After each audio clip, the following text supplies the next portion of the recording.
What's making headlines around the world?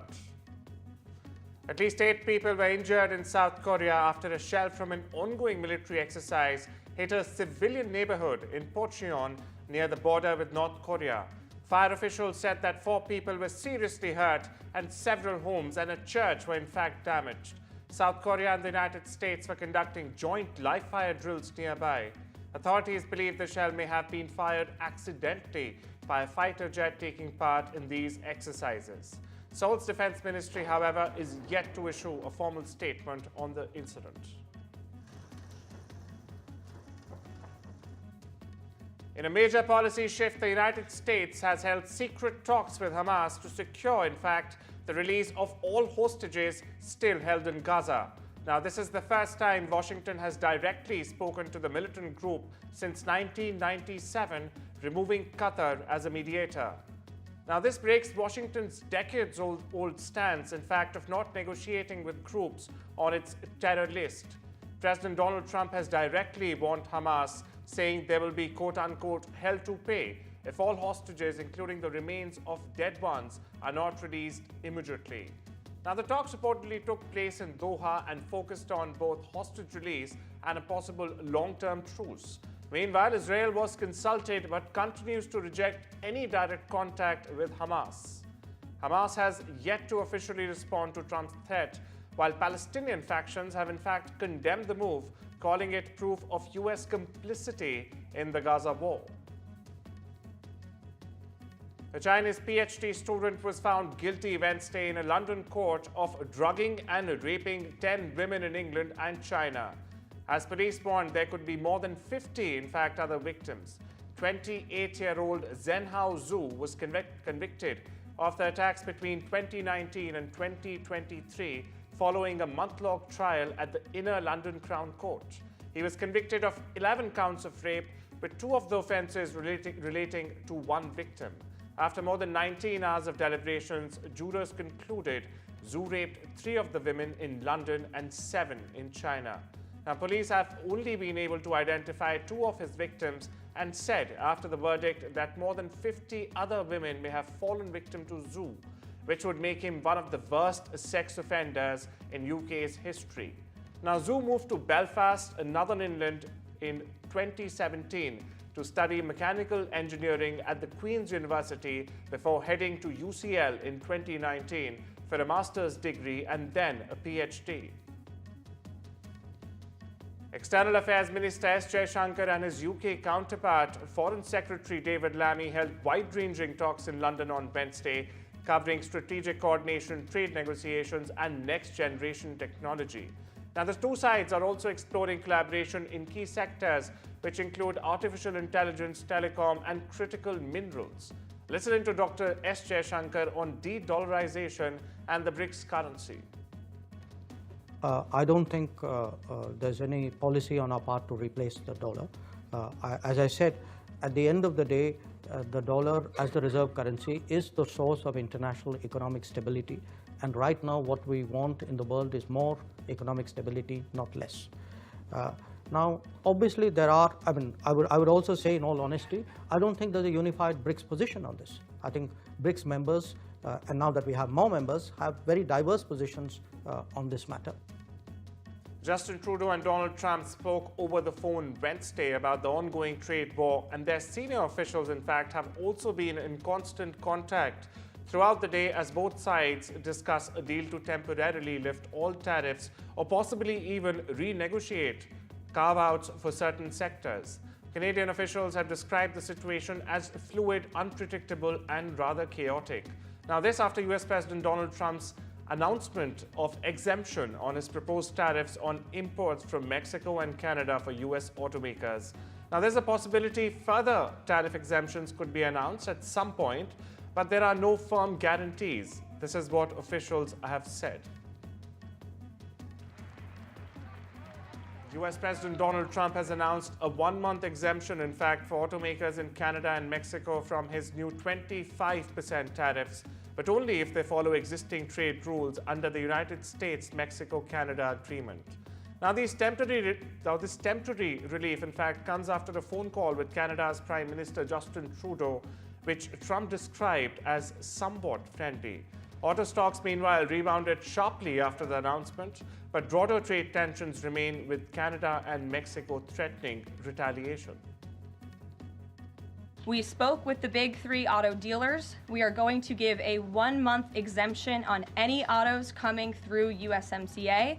Reciprocal tariffs will still go into effect on April 2nd, but at the request of the companies associated with USMCA, the president is giving them an exemption for 1 month so they are not at an economic disadvantage. So the three companies that he spoke to are Stellantis, Ford, and General Motors. They requested the call, they made the ask, and the president is happy to do it. It's a 1-month exemption. Authorities in northern Mexico on Wednesday found 32 kilograms of fentanyl hidden inside boxes of sliced cactus, a quintessential Mexican food staple known as nopales. Now, the Mexican law enforcement said they seized some 275,000 pills of the lethal drug in the border states of Sonora on its way to Arizona, and also that they arrested a 29-year-old suspect. The drugs were valued at about 6.5 million American dollars. Meanwhile, authorities found both pills and the drug in powder form. It's just the latest in a cat-and-mouse game between drug smugglers and authorities. This as traffickers find increasingly outlandish ways to sneak drugs into other countries. Now, packets of cocaine and fentanyl have been found tucked away in hair extensions and inside avocados, and even transported by a submarine. The head of Ukraine's presidential office, Yermak, and Trump's national security advisor, Waltz, held a phone conversation and discussed the location and date of negotiations with Russia. Earlier, United States paused intelligence sharing with Kyiv, impacting the flow of vital information that Ukraine uses to repel invading Russian forces. Meanwhile, CIA Director John Ratcliffe has confirmed, according to reports, the halt includes targeting data the US supplies to spy agencies in Kyiv so that they can launch American-provided weapons at Russian targets. The move follows President Donald Trump directing a pause on Monday to US assistance to Ukraine after a disastrous Oval Office meeting between Ukrainian President Volodymyr Zelensky himself and his vice, J.D. Vance. European Union leaders are meeting in Brussels today to approve higher defense spending and show support for Ukraine after Donald Trump froze US military aid to Kiev. Ukraine's President Volodymyr Zelensky is also attending the summit, but Hungary could in fact block a joint statement supporting Ukraine. Meanwhile, the EU fears it can no longer rely on US protection, especially after Trump's recent remarks. France even hinted at extending its nuclear shield to Europe. The EU Commission also proposed new plans, in fact, to mobilize up to 800 billion euros for defense, including borrowing up to 150 billion euros to help member states strengthen their militaries. The Dutch government has pledged $3.8 billion to support Ukraine in 2026. Prime Minister Dick Schoof confirmed. Now, this ensures that Dutch aid, in fact, will continue uninterrupted to Kyiv next year. The money can also be used in 2025 if necessary. The commitment follows a similar pledge by previous government for 2025. The Netherlands will also spend around $750 million from this fund to, in fact, supply drones to Ukraine as part of its broader military aid program to support Kyiv's defenses against Moscow's invasion. Donald Trump's pick to lead the NIH, Dr. Jay Bhattacharya, faced a tense Senate confirmation hearing today. Bhattacharya, Stanford professor and a vocal critic of pandemic lockdowns, pledged to in fact restore public trust in science and focus on diseases like Alzheimer's and cancer. Meanwhile, Republicans praised his stance against COVID restrictions, while Democrats pressed him in fact on Trump's NIH staff cuts and research pauses. Bhattacharya distanced himself from past firings, but at the same time defended his call for open scientific debate. If confirmed, he'll oversee America's top biomedical research agency, now grappling with funding cuts and internal turmoil under the Trump 2.0 administration.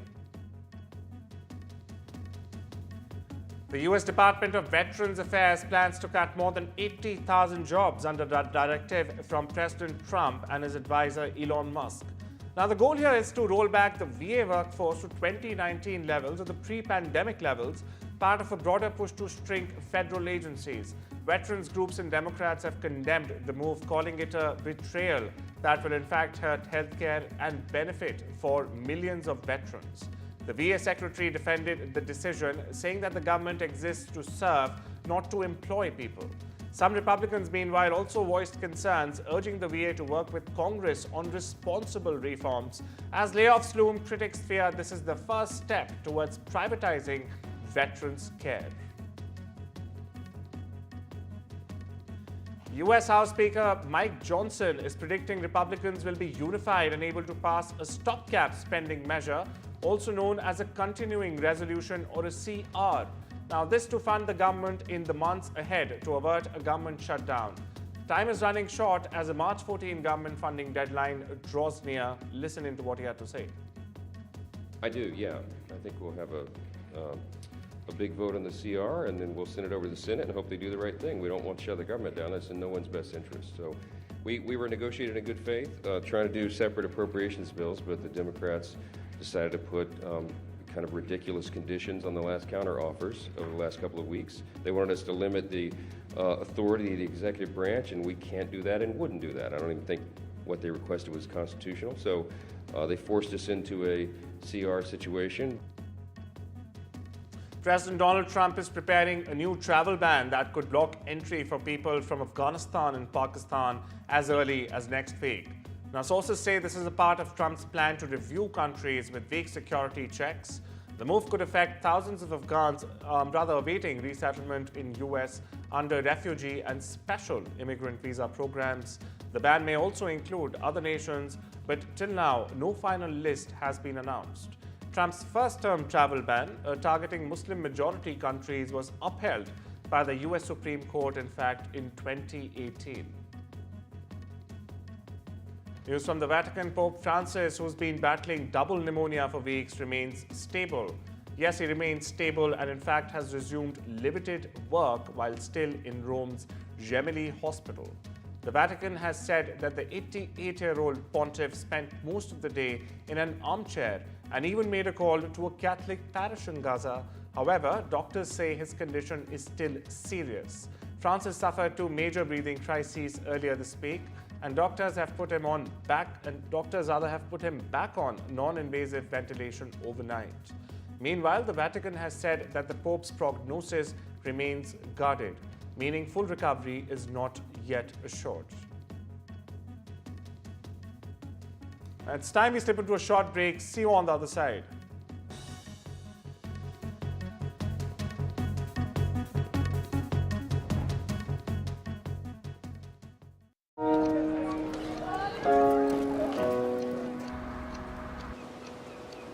Sometimes there's things a man cannot know. Engines won't turn and the train won't leave.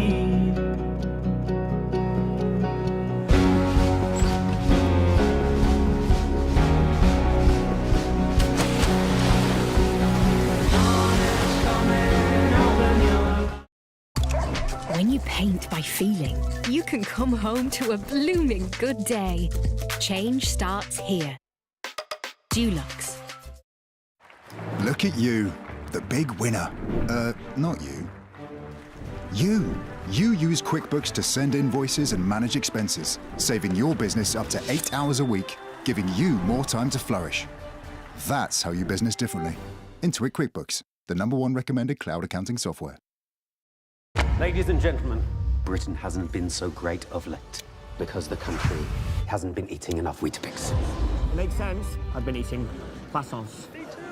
To whoever's in charge of fixing potholes, VAR, and drivers who park like this, we must say, have you had your Weetabix? Whatever you need to ask about cancer, Macmillan's free support line is just a call away. Hello, Macmillan. Whether it's money... Am I going to lose my job? Getting on with life. Can I still go abroad? Get insurance? Or just need someone to listen. How do I tell them? Our specialist advisors are here to help as often as you need them. Whatever you need to ask, cancer, money, life, Call us now on 0808 134 1000. What's that? Have you only just noticed? I got it last year. No, not that. That! Looks like a nationwide card. Yeah, I thought you'd know that, Dad. Why them and not me? Just feels good to bank somewhere that's owned by its members, rather than someone like you. Missed me. Because we're owned by our members, we put members first. Nationwide, a good way to bank. If you won't do it for you, do it for your grandchild, who's mad you didn't hear her joke. Book a free hearing test at bootshearingcare.com.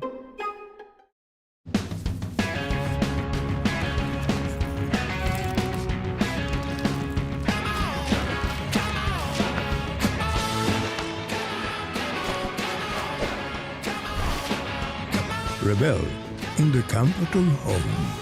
IKEA, the wonderful everyday. We know travel can be confusing, so let us inspire you. Welcome to Qatar. Experience it all. World-class hospitality, diverse landscapes from city to sea, and fly there with the Airline of the Year 2022, Qatar Airways. Book now at travelup.com or call 0207 580 5000. Travel Up. Flights, hotels, holidays.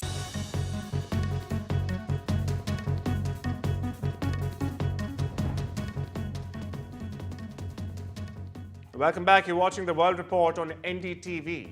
According to reports, Tesla is finally entering the Indian market, signing a lease for its first showroom in Mumbai, the financial capital of the country. Now, this showroom, almost the size of a basketball court, will be in fact located in the upscale Bandra Kurla complex and will cost Tesla over $2.5 million in rent over 5 years. The move marks a revival of Tesla's India plans after they were scrapped last year. Reports suggest that Tesla is finalizing another showroom in New Delhi. Elon Musk, a close ally of President Donald Trump, has urged both Trump and PM Modi to cut these tariffs. Tesla will sell imported cars at first, but India's steep import duties remain a major hurdle still. US stocks ended higher after reports that Trump will delay auto tariffs on Canada and Mexico. The Dow rose 485 points, the S&P 500 gained 64 points, and speaking of the Nasdaq, well, it jumped 267 points. Earlier in the day, mixed economic data had made markets jittery, but the tariff delay provided much-needed relief to investors. Elon Musk has said that the US government should privatize the Postal Service and Amtrak, arguing that anything that can be run privately indeed should be. His comments come as Trump considers merging the Postal Service with the Commerce Department. The USPS has lost over $100 billion since 2007, though it posted a small profit last quarter. Boeing CEO Kelly Ortberg told employees that the company needs to break down internal silos and encourage open communication across teams. Speaking at a company-wide meeting, Ortberg said Boeing's current culture is too insular, which holds back progress. The company lost nearly $12 billion in 2024 and even continues to face production issues with its 737 MAX, 787 and several other defense projects. Air New Zealand CEO Greg Foran will leave his office, in fact, will leave his role after 5 years as the airline struggles with supply chain problems and engine maintenance delays. Now, Foran, who just joined before the pandemic, guided the airline through multiple crises, including grounding planes due to part shortages. Air New Zealand also faces tough competition from Australian carrier Qantas and Virgin Australia. Logitech will repurchase $2 billion worth of shares over the next 3 years, adding another $600 million to its current buyback plan. Now, the company also expects 2026 sales to grow up 3% after forecasting 5.4% to 6.4% growth for 2025. The company aims for long-term annual sales growth of 7% to 10% and plans to expand into sectors like education and healthcare, of course, alongside its core market of gaming and computer accessories. Elon Musk's Starlink has applied for access to E-band spectrum in Italy to boost its satellite communication capacity. The request made 2 years ago is still pending as the country waits for the EU to set a common policy, in fact. Now, this move would help Starlink solidify its lead in the satellite internet market, where European competitors are lagging. The company has operated in Italy since 2021 and wants to strengthen its network of ground stations. YouTube has introduced a new $7.99 monthly plan in the US that offers ad-free videos but excludes music.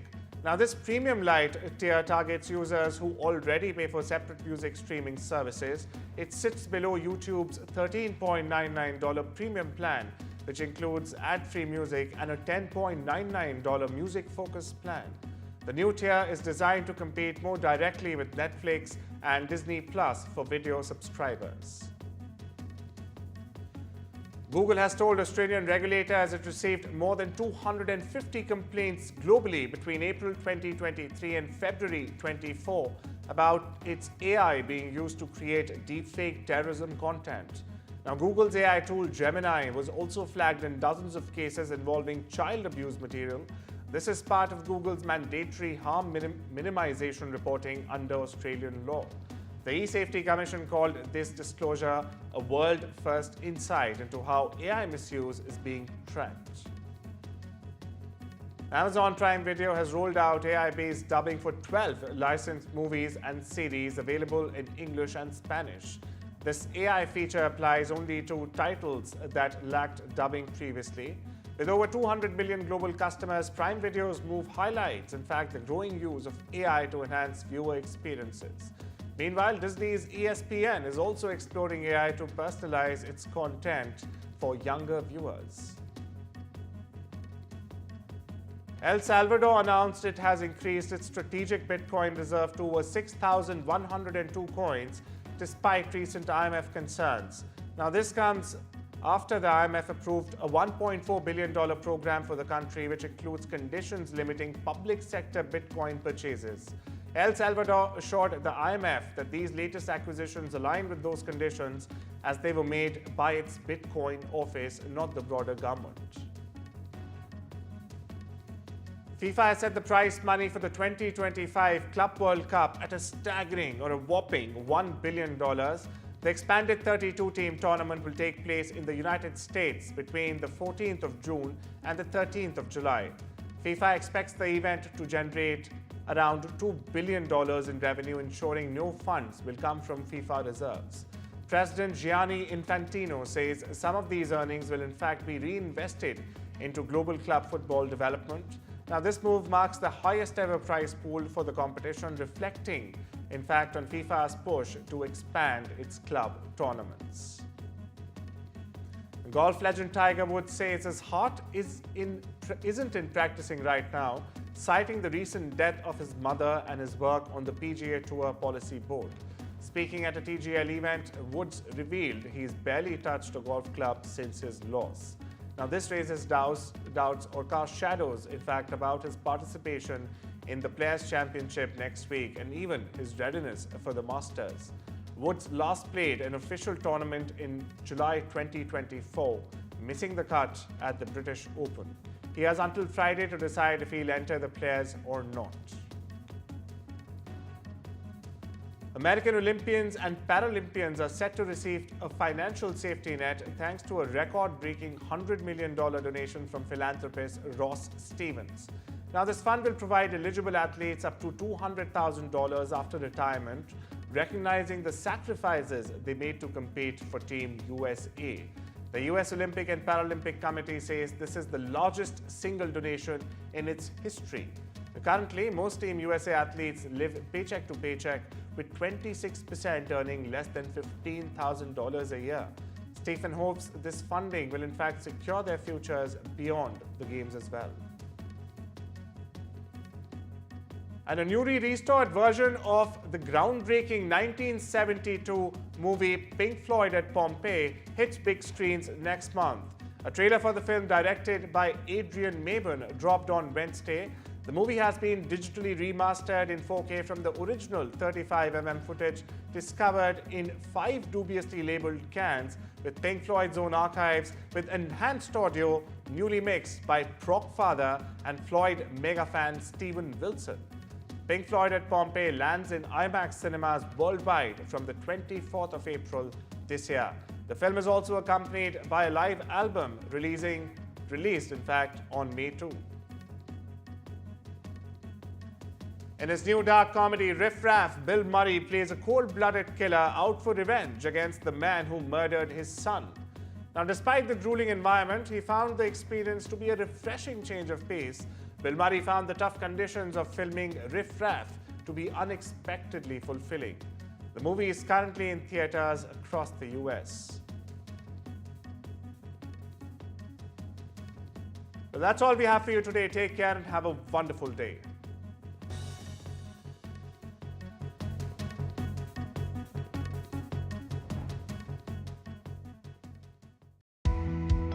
Play the Great Big Lottery and you can help make more wins happen at Great Ormond Street Hospital. Like bringing fun to Rajveer's ward, discovering new treatments and helping children go home sooner.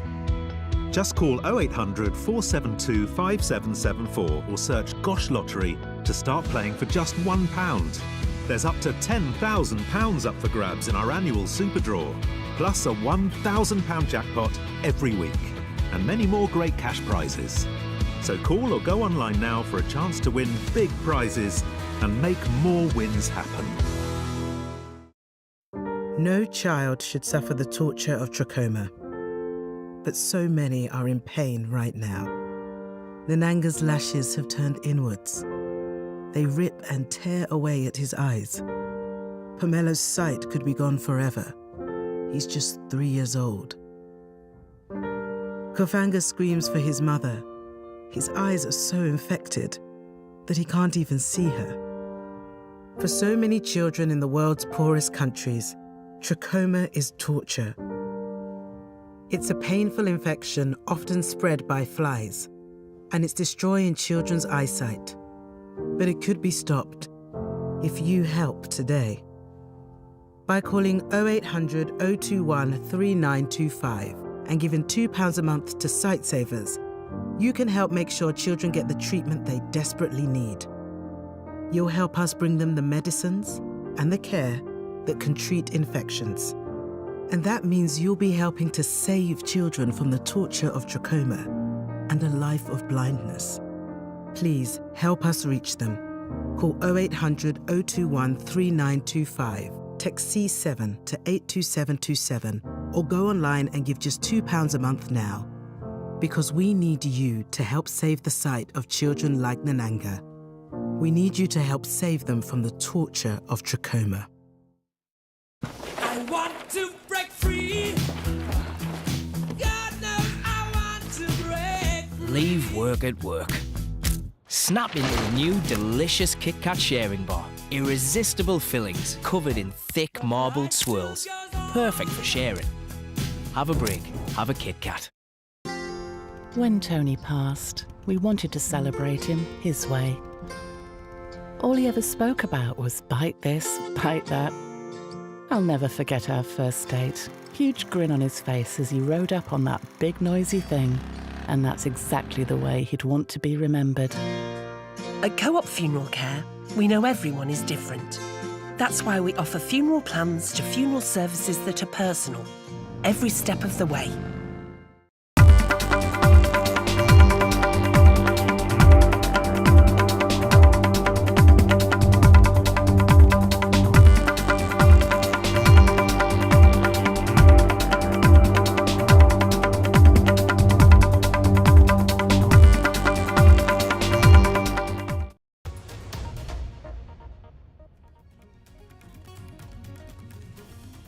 Welcome back. Let's get you the latest on this in regard to External Affairs Minister S. Jaishankar and his UK counterpart, Foreign Secretary David Lammy, held wide-ranging talks in London on Wednesday covering strategic coordination, trade demonstrations, as well as negotiations regarding the next generation technology. After the meeting, Jaishankar posted on social media site X saying, held wide-ranging and productive talks with David Lammy. We discussed the entire gamut of bilateral ties, especially our focus on strategic coordination, political cooperation, trade deal negotiation, education, as well as technology, mobility and people-to-people exchanges.